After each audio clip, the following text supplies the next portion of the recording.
அது நம்ம காதல மாத்தாத. நான் பில்லியனர் விக்ரமா இருந்தாலும் சரி, இல்ல மெக்கானிக்கா இருந்தாலும் சரி, என் வாழ்க்கை எப்பயுமே உன் கூட தான். என் காதல் தான் அவ அடையாளம்னு சொன்னவனே இப்ப என்ன தெரியலன்னு சொல்றான்.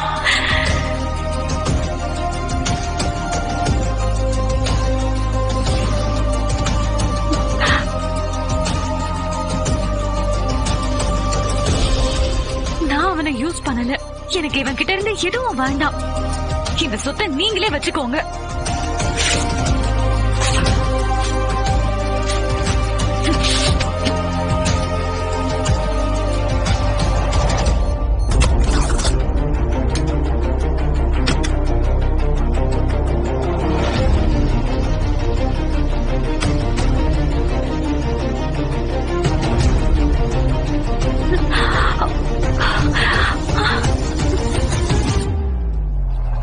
பயப்படுறதுக்கு ஒண்ணுமே இல்ல. Congratulations Meera, you are pregnant.